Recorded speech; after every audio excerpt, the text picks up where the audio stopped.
Hey folks, it's Wade here at the Shoemakers Academy. I've got some good news and some bad news and some good news again. So you remember we did a video a couple months ago called or weeks ago called Nightmare Scenario. Well, I just want you to know that the the customer that we whose product we were reviewing and factory, they are out. They've got most of the shoes past inspection, though it took quite a doing. Some of the shoes had to be remade, and the inspectors were there, really standing over the guys. But they mercifully got their shoes out, and their equipment's out too. And now that he has control over his equipment, he's out of that terrible factory, and our dream team at Shoemakers Academy and 88 Manufacturing, we are now helping that customer. Basically, they have to kind of not start over, but redevelop the shoes with another factory. And I mean, this is great news. Sometimes these things end in tears, but the brand is still alive. They have their equipment and they're in a real factory. So, no thanks to you, Alibaba, for landing our client in such a terrible factory. Okay, so that's nightmare scenario. Case closed. Um, but in this last trip to China, we also uh, visited the factory of another soon-to-be client, and well, the factory did not look like this, right? This is what a beautiful, well-run, clean, productive factory looks like. And when you look at what shoes that are being made in this factory, you say, this is a great looking, well managed, export grade factory, right? There's nothing on the floor. The ceiling's painted. The lights are bright. Everything's clean. The conveyor belt, you could probably eat off that conveyor belt that looks so clean. This is what you want to be in. And we're helping this other client, and he was working with an agent, and they put him in a factory he doesn't belong in. Right now, sometimes you can walk into a factory and you can look around and you say, okay, maybe you shouldn't be here, but the shoes they're making look pretty good. And you say, okay, even though this is not an export grade factory. Now, what's on the screen here, this is an export grade factory. That's all they make. When I say export grade, I mean these shoes are made in China, but not a single pair of these are going to be used in China. These are all getting shipped overseas, okay, from China to the rest of the world. Now, when you walk into a factory and you see that they're making local market shoes, that's not necessarily the bad thing, as long as the shoes they're making for the local market look good. There's no glue all over, the shoes are straight, the workmanship looks good. Because some good factories, if they're a little slow, they will take local market business, which is, again, not the end of the world, not ideal. Now, so for this brand, and I guess we already did brand A, so I'll call this brand B. We walked in and we looked around, and number one, the shoes that they had in their showroom were nothing like the shoes that they were making for what would soon be our new brand customer, brand B, client B, right? So we look in there and it goes, these shoes are not at all similar to what they're making. And then when we're looking on the assembly line, and though the facility was reasonably clean and reasonably well organized, the shoes were indifferent, not great. So that's not a good sign when you walk into a factory, and even if it's not your shoes on the assembly line, you've got to look. I mean, that's what when we're visiting a factory for the first time, obviously our shoes are not there, or shoes of our client or customer are not there, but you want to just look at what's on the assembly line, because what is on the assembly line is what your shoes will look like. So we're looking, and the shoes are a little bit lumpy. They're not on straight. The stitching quality was okay, just okay. But we look at the brands that are here, and there's no export brands, not a single one. And you start to look at the controls, the way the production line is organized, and you're like, this is not an export grade factory. So that's a bad sign. And then the next thing is, well, let's go look at where the components are being made. Let's go look at the outsole molds and the rubber pressing facility.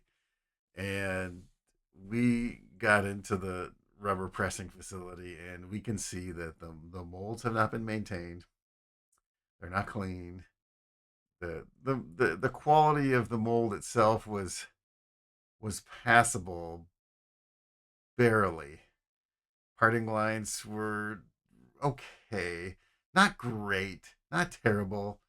But the condition of the molds, they need cleanup, they need work.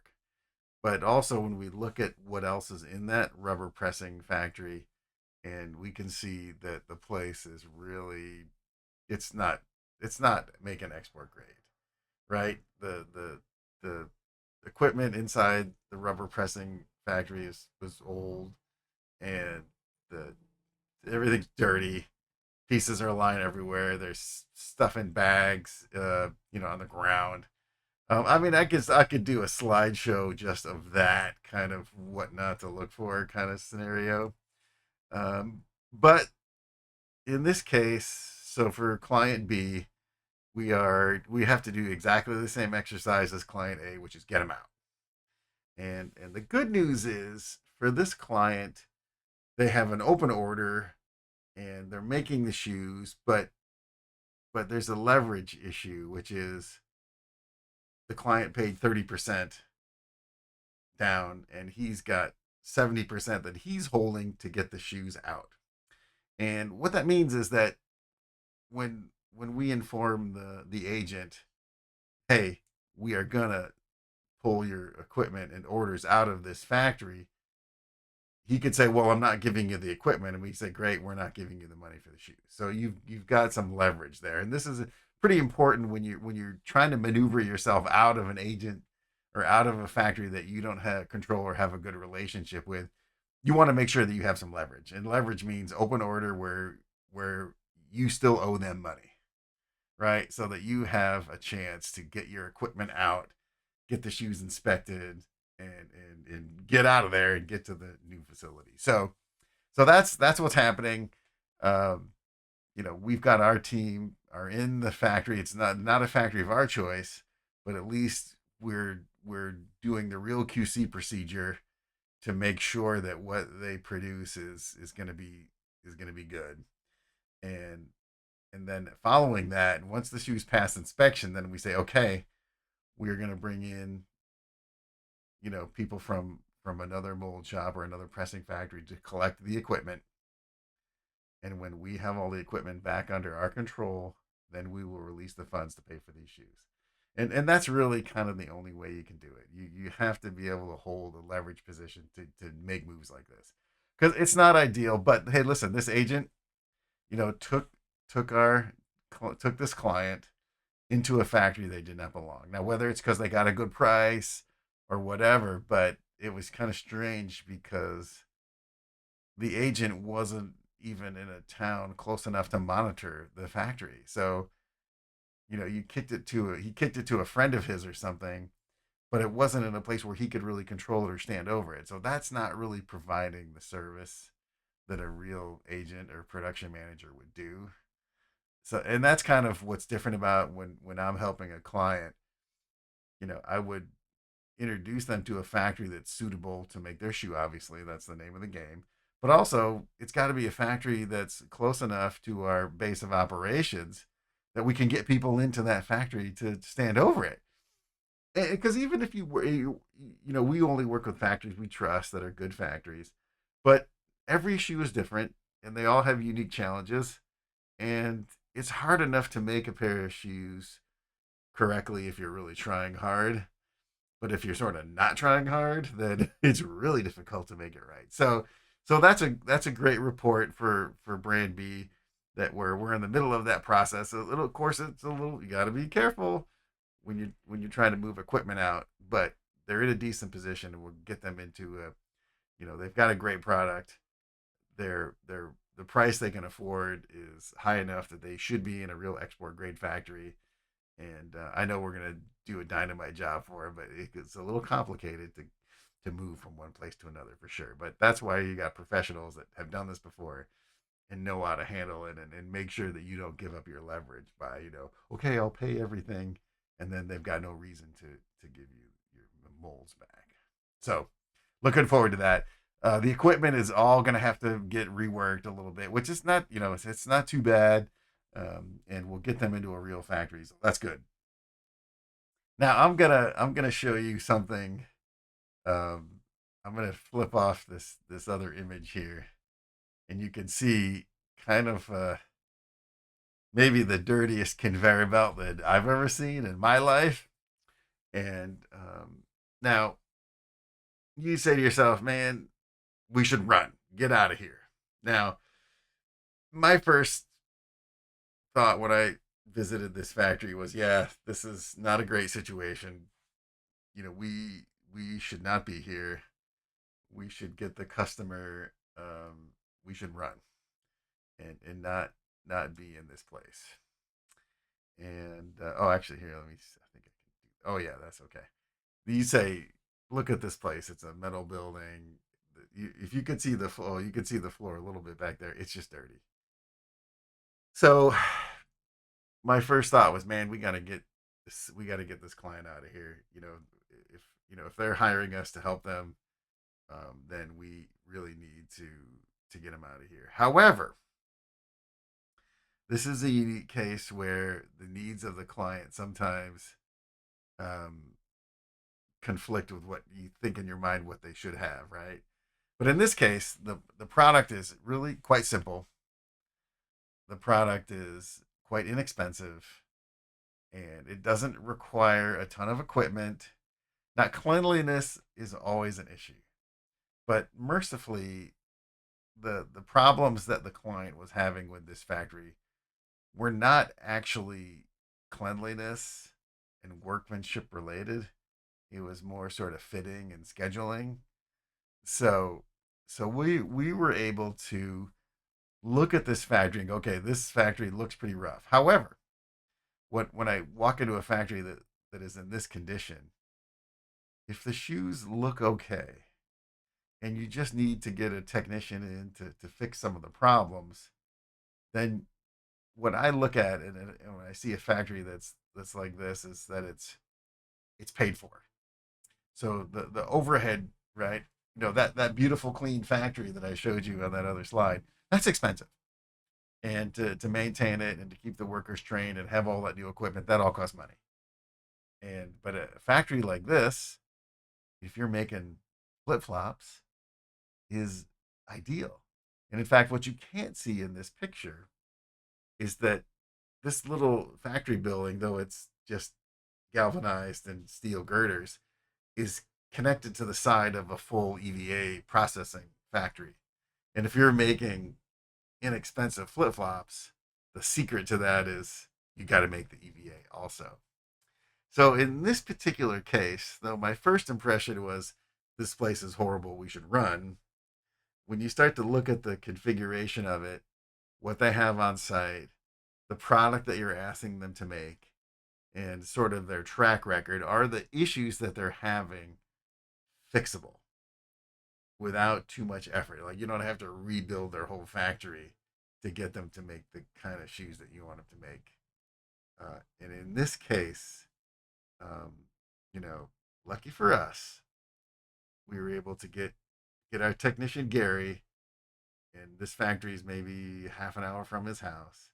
He could come in here and sit on them and work with them to rework some of their development and manufacturing process to make sure that the product they're making is good. So we ended up with a pretty good product in a low overhead factory. You kind of have to do one of these. You kind of have to not look at the conveyor belt and look at the product, which generally I say If the factory's in this condition, you don't want to be there at all. But in this case, the shoes are clean and they fit. Sorry, the sandals are clean and they fit. And for a basic, rubber plastic beach flip flop, this is not a high class item. This is a really inexpensive, brightly colored beach flip flop. I'm not going to show you the brand, um, uh, but in this case, it's not a sophisticated product, and to be in a dirty, crummy looking factory like this is okay. Surprise, surprise. Um, so that's kind of a weird good news, bad news story. Now, I'm going to say brand C because we have or actually this would be brand C, but maybe now we're talking about another fourth brand. They've contacted us. They're having some issues. We're going to go evaluate. And the first thing that we've done is we're introducing them to a third party inspector. And the third party inspector has a checklist of things that the factory needs to produce, right? Packing list. And then there's some basic bonding trial, eyelet pull, you know, basic lab tests that they should have on hand when the inspector comes to look at each of the shoes, right? Because the inspector, he's not making those lab tests. He's basically saying, okay, here's the production run. You need to show me the documentation and the test samples that the factory made to prove that they did those tests. And that's part of the qualification for the client is to look for those items. And it turns out that the factory that this customer is in, again, this is not a factory we picked. This is another Alibaba special that the factory that they're in doesn't have any of those testing facilities. So that right there is a major red flag. If you're in a factory and they don't have testing equipment or any kind of a testing room or a pull test or whatever, then you've got to think long and hard about whether you should be in here. Now, this factory that's on the screen, do they have test equipment? No. Are they making absolutely simple, primitive product that doesn't require testing equipment? Yeah. I mean, the main piece of equipment they need is to test the durometer or the EVA because they're making an EVA sandal, right? That's easy. But if you're making a real shoe and you walk into a factory and there's no testing equipment, then you've got to think long and hard about whether you should be in here because yes, everyone knows how to rivet an eye stay together or sew a lace loop on, but unless you test it, there's no way to know that the material, the reinforcing, and the thread and the operation are all correct. The only way to do that is to make a pull test and document it.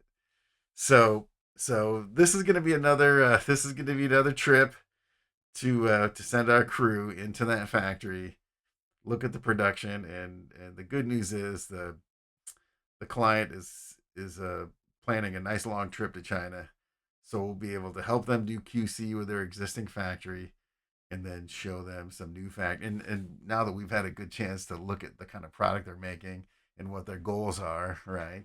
That we can get them moved into tour them around, show them some new factories, and get them into a factory where they belong. So once again, folks, sometimes looks can be deceiving, but other times absolutely not. What you see is what you get. If you're walking into a factory that looks like this, where everything's organized and the shoes are clean and they're straight, then that's a pretty good chance that you're gonna get what you're gonna get.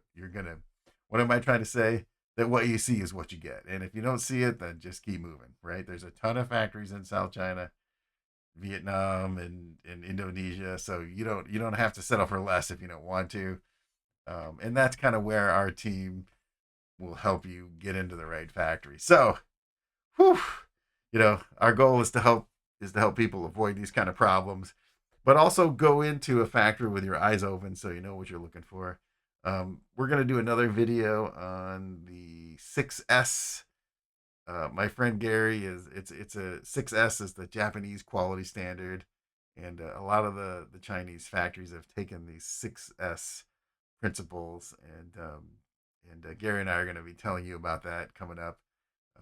We've got another trip to China planned in December. So just a quick, actually I'm going to Ecuador tomorrow. and I'll be home for a month, and then we'll be back off to China in December. So there's a lot of action here, and a lot of shoes to be made. And hey, stay tuned. And if you enjoyed this video, please like and subscribe, and please, visit Shoemakers Academy. There's a lot of other stuff for you to see, and DIY stuff, but also more about the shoe business. Of course, books and courses, and yeah, keep making shoes.